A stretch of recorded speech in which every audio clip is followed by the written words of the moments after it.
Hello friends, KS mentor mains answer discussion സീരീസിലേക്ക് എല്ലാവർക്കും സ്വാഗതം. ഇന്ന് നമ്മൾ ഡിസ്കസ് ചെയ്യാൻ പോകുന്നത് മോഡേൺ ഇന്ത്യൻ ഹിസ്റ്ററിയാണ്. കഴിഞ്ഞ എപ്പിസോഡുകളിൽ നമ്മൾ ഇന്ത്യൻ നാഷണൽ മൂവ്മെൻറ്റുമായി ബന്ധപ്പെട്ട് 1916 വരെ ഉണ്ടായിരുന്ന കാലഘട്ടത്തിലെ വളരെ ഇമ്പോർട്ടൻ്റ് ആയിട്ടുള്ള കുറച്ച് ഇവൻറ്റുകൾ നോക്കിയായിരുന്നു. ഇന്ന് നമ്മൾ ഡിസ്കസ് ചെയ്യാൻ പോകുന്നത് 1917 ശേഷം അഥവാ ഗാന്ധിയൻ ഫേസിൽ നടക്കുന്ന ഇമ്പോർട്ടൻ്റ് ആയിട്ടുള്ള കുറച്ച് സിഗ്നിഫിക്കൻറ്റ് ഇവൻറ്റ്സ് ആണ്. ഈ ഇവൻറ്റ്സ് എല്ലാം തന്നെ 2 മാർക്കിൻ്റെയും 5 മാർക്കിൻ്റെയും 10 മാർക്കിൻ്റെയും ഓരോ വീതം ചോദ്യങ്ങളായിട്ടായിരിക്കും നമ്മൾ ഡിസ്കസ് ചെയ്യുക. ചോദ്യങ്ങൾ ഏതൊക്കെയെന്ന് നോക്കാം. First question, briefly describe communal award. ഇത് 2 മാർക്കിൻ്റെ ചോദ്യമാണ്. Second question, write a short note on Ahmedabad mill strike. ഇതൊരു 5 മാർക്കിൻ്റെ ചോദ്യമാണ്. And the third question, the Jallianwala Bagh massacre of 1919 was no act of insane frenzy but a deliberate imposition of colonial will on India. Comment. ഇതൊരു 10 മാർക്കിൻ്റെ ചോദ്യമാണ്. നമുക്കിനി answer ഡിസ്കഷനിലേക്ക് കടക്കാം. First question, briefly describe communal award. Communal award എന്താണെന്നുള്ളത് 2 മാർക്കിനെ എഴുതത്തക്ക രീതിയിൽ briefly describe ചെയ്യുക. Communal award എന്ന് പറയുന്നത് അന്നത്തെ ബ്രിട്ടീഷ് പ്രൈം മിനിസ്റ്റർ ആയിരുന്ന റാംസേ മക്ഡൊണാൾഡ് 1932 പ്രൊവൈഡ് ചെയ്തിരുന്ന ഒരു പ്രൊവിഷനാണ്. ഈ ഒരു പ്രൊവിഷൻ വഴി ഡിപ്രസ്ഡ് ക്ലാസസിനെ മൈനോറിറ്റീസ് ആയിട്ട് കൺസിഡർ ചെയ്യുകയും അവർക്ക് സെപ്പറേറ്റ് ഇലക്ടോറേറ്റ് പദവി കൊടുക്കുകയും ചെയ്യുന്നു. നമുക്കറിയാം, ഇതിനു മുൻപ് സിഖുകാർക്കും മുസ്ലിംസിനും എല്ലാം തന്നെ സെപ്പറേറ്റ് ഇലക്ടോറേറ്റ് പദവി കൊടുത്തിട്ടുണ്ടായിരുന്നു. അതുപോലെ ഡിപ്രസ്ഡ് ക്ലാസസിനെ മൈനോറിറ്റീസ് ആയിട്ട് കൺസിഡർ ചെയ്യണം, അവർക്കും സെപ്പറേറ്റ് ഇലക്ടോറേറ്റ് കൊടുക്കണം എന്നുള്ളതായിരുന്നു കമ്മ്യൂണൽ അവാർഡിൻ്റെ പ്രൊവിഷൻസ്. പക്ഷേ നമുക്കറിയാം, മഹാത്മാഗാന്ധിജി ഇതിന് എതിരായിരുന്നു. ഗാന്ധിജി പറഞ്ഞത് ഇത് ഇന്ത്യയുടെ യൂണിറ്റിയെയും നാഷണലിസത്തിനും എതിരാണ്, നമ്മുടെ ഇന്ത്യൻ യൂണിറ്റിയെ ഇതൊരുപാട് ബാധിക്കും എന്നാണ് ഗാന്ധിജി പറഞ്ഞിരുന്നത്. അങ്ങനെ അംബേദ്കറും ഗാന്ധിജിയും തമ്മിൽ ചെറിയ രീതിയിലുള്ളൊരു ഫ്രിക്ഷൻ നടക്കുന്നുണ്ട്. അവസാനം ഒരു ഫൈനൽ എഗ്രീമെൻ്റ് എന്ന രീതിയിൽ അംബേദ്കറും ഗാന്ധിജിയും തമ്മിൽ സൈൻ ചെയ്യുന്നൊരു പാക്റ്റാണ് പൂന പാക്ട്. പൂനെയിലെ എർവാഡ ജയിലിൽ വച്ചായിരുന്നു ഈ ഒരു പാക്ട് സൈൻ ചെയ്തിരുന്നത്. ഈ പൂന പാക്ട് വഴി ഡിപ്രസ്ഡ് ക്ലാസസിന് റിസർവേഷൻ കൊടുത്തു instead of separate electorate. So ഇതാണ് കമ്മ്യൂണൽ അവാർഡ് എന്ന് പറയുന്നത്. ഇത് 2 മാർക്കിൻ്റെ ചോദ്യമായതുകൊണ്ട് മാക്സിമം പോയിൻറ്റ്സ് കൺസ്ട്രെയിൻ ചെയ്തുകൊണ്ട് എഴുതാനായിട്ട് ശ്രദ്ധിക്കുക. 20 ആണ് ഇതിൻ്റെ വേർഡ് ലിമിറ്റ്. സോ അതിനുള്ളിൽ വേർഡ്സ് ലിമിറ്റ് ചെയ്യാനായിട്ട് ശ്രദ്ധിക്കുക. സെക്കൻഡ് ക്വസ്റ്റിലേക്ക് കടക്കാം. Write a short note on Ahmedabad mill strike of 1918. Ahmedabad mill സ്ട്രൈക്കിനെ കുറിച്ച് ഒരു ഷോർട്ട് നോട്ട് പ്രിപ്പയർ ചെയ്യുക എന്നുള്ളതാണ് ചോദ്യം. 5 മാർക്കിൻ്റെ ചോദ്യമാണ്. Word limit will be 60 words. 1918 കാലഘട്ടത്തിൽ ഗുജറാത്തിലെ അഹമ്മദാബാദിൽ വലിയ രീതിയിലുള്ളൊരു പ്ലേഗ് ഔട്ട് ബ്രേക്ക് ഉണ്ടായിരുന്നു. സോ സ്വാഭാവികമായിട്ടും പല വർക്കേഴ്സിനും ഈ പറഞ്ഞ ഇൻഡസ്ട്രീസിൽ വർക്ക് ചെയ്യാൻ സാധിക്കുന്നില്ലായിരുന്നു. അങ്ങനെ വന്നപ്പോൾ അന്നത്തെ അഹമ്മദാബാദിലെ മിൽ ഓണേഴ്സ് കൂടുതലും ഇന്ത്യക്കാരായിരുന്നു. സോ ഈ മിൽ ഓണേഴ്സ് ഈ വർക്കേഴ്സിനായിട്ട് പ്ലേഗ് ബോണസ് കൊടുക്കാനായിട്ട് തീരുമാനിക്കുകയാണ്. ബട്ട് വൺസ് ഈ പ്ലേഗ് ബോണസ് ഡിസ്കണ്ടിന്യൂ ചെയ്തപ്പോൾ വർക്കേഴ്സ് സ്ട്രൈക്കിൽ പോവുകയും അവർക്കൊരു 35% ശമ്പളം വർദ്ധിപ്പിക്കണം എന്നൊരു ഡിമാൻഡ് വയ്ക്കുകയും ചെയ്യുകയാണ്. ഈ പറഞ്ഞ മിൽ ഓണേഴ്സ് ഒരു 20% വരെ ബോണസ് കൊടുക്കാമെന്ന് പറയുന്നുണ്ട്.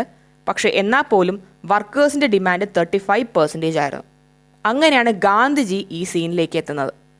ഇനിഷ്യൽ സ്റ്റേജിൽ ഒരു നോൺ വയലൻ്റ് ആയിട്ട് സ്ട്രൈക്ക് കണ്ടക്ട് ചെയ്യാനായിട്ട് ഗാന്ധിജി വർക്കേഴ്സിനോട് പറയുകയാണ്. ഗാന്ധിജി ഈ ഒരു ഇഷ്യൂ റിസോൾവ് ചെയ്യാനായിട്ട് ഫാസ്റ്റിംഗ് നടത്തുന്നുണ്ട്. അതുകൊണ്ട് തന്നെ ഇതിനെ ഫസ്റ്റ് ഹങ്കർ സ്ട്രൈക്ക് എന്നാണ് വിളിക്കുന്നത്. ഗാന്ധിജിയുടെ ആദ്യത്തെ ഹങ്കർ സ്ട്രൈക്ക് കൂടിയായിരുന്നു അഹമ്മദാബാദ് മിൽ സ്ട്രൈക്ക്. ഈ ഒരു ഹങ്കർ സ്ട്രൈക്കിൻ്റെ ഭാഗമായി മിൽ ഓണേഴ്സ് ഫൈനലി ഈ പറയുന്ന 35% ശമ്പളം കൂട്ടിത്തരാം എന്നുള്ള കാര്യം എഗ്രി ചെയ്യുന്നുണ്ട്. ഈ സ്ട്രൈക്ക് എൻഡ് ചെയ്യാനായിട്ടും ഈ ഒരു ഇഷ്യൂ സോൾവ് ചെയ്യാനായിട്ടും അന്ന് നേതൃത്വം കൊടുത്തിരുന്നവരിൽ അംബലാൽ സാരാഭായ് എന്ന് പറയുന്നൊരു വ്യക്തിയെ നമ്മൾ എടുത്തു പറയേണ്ടതായിട്ടുണ്ട്. അംബലാൽ സാരാഭായ് അന്നത്തെ അഹമ്മദാബാദിലെ മിൽ ഓണേഴ്സ് അസോസിയേഷനിലെ പ്രസിഡന്റ് ആയിരുന്നു. അംബലാൽ സാരാഭായ് ഗാന്ധിജിയുടെ ഒരു കടുത്ത ഫോളോവർ ആയിരുന്നു. സ്വാഭാവികമായിട്ടും മിൽ ഓണേഴ്സ് എല്ലാവരും കൂടി 35% വേജസ് ഇൻക്രീസ് ചെയ്യാം എന്നുള്ളൊരു എഗ്രിമെൻറ്റിൽ എത്തുകയും ചെയ്യുന്നുണ്ട്. അങ്ങനെയാണ് അഹമ്മദാബാദ് മിൽ സ്ട്രൈക്ക് എൻഡ് ആവുന്നത്. സോ ഇതൊരു 5 മാർക്കിൻ്റെ ചോദ്യമാണ്. സോ മാക്സിമം 60 വേർഡ്സിനുള്ളിൽ ഇത് എഴുതാനായിട്ട് ശ്രദ്ധിക്കുക. തേർഡ് ക്വസ്റ്റിനിലേക്ക് കടക്കാം. The Jallianwala Bagh massacre of 1919 was no act of insane frenzy but a deliberate imposition of colonial will on India. Comment. Jallianwala bag massacre എന്ന് പറയുന്നത് പെട്ടെന്നുണ്ടായ ഒരു ഇമോഷണൽ അജിറ്റേഷൻ ഒന്നും തന്നെ അല്ല. പകരം ബ്രിട്ടീഷുകാർ മനഃപൂർവ്വം ഇന്ത്യയിലേക്ക് കൊണ്ടുവന്ന അവരുടെ ആവശ്യങ്ങൾ ഇന്ത്യയിലേക്ക് ഇമ്പോസ് ചെയ്യാനായിട്ട് ശ്രമിച്ച ഒരു ഇവൻ്റ് ആയിരുന്നു എന്നാണ് ചോദ്യത്തിൽ പറഞ്ഞിരിക്കുന്നത്. കമൻ്റ് എന്നാണ് ചോദ്യത്തിലെ ഡയറക്റ്റീവ്. സോ ഇവിടെ നമുക്ക് നമ്മുടേതായ ഒരു ഒപ്പീനിയൻ എഴുതാനുള്ളൊരു സ്കോപ്പും കൂടിയുണ്ട്. ഇതൊരു 10 മാർക്കിൻ്റെ ചോദ്യമാണ്. 150 വേർഡ്സിനുള്ളിൽ എഴുതാനായിട്ട് ശ്രദ്ധിക്കുക. നമുക്കൊരു പ്രോപ്പർ ഫോർമാറ്റ് ഇവിടെ മെയിൻറ്റെയിൻ ചെയ്യേണ്ടതായിട്ടുണ്ട്. ഒരു ഇൻട്രൊഡക്ഷൻ കൊടുക്കുക, ബോഡി പാർട്ടിലേക്ക് പോവുക, ദെൻ ആഫ്റ്റർ ദാറ്റ് കൺക്ലൂഷൻ കൊടുക്കുക.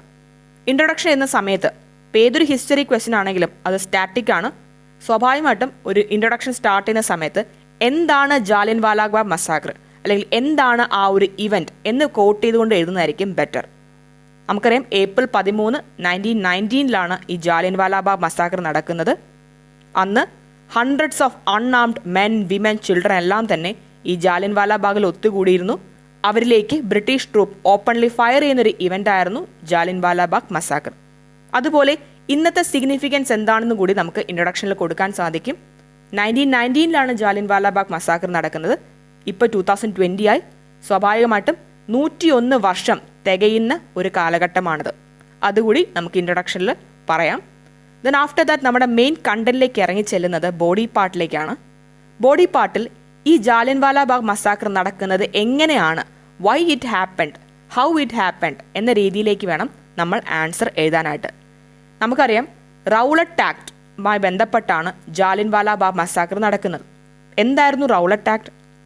ഏതൊരു വ്യക്തിയും without any trial and warrant ബ്രിട്ടീഷുകാർക്ക് അറസ്റ്റ് ചെയ്യാനായിട്ട് ഓതറൈസേഷൻ കൊടുക്കുന്ന ഒരു ആക്ട് ആയിരുന്നു റൗലറ്റ് ആക്ട്.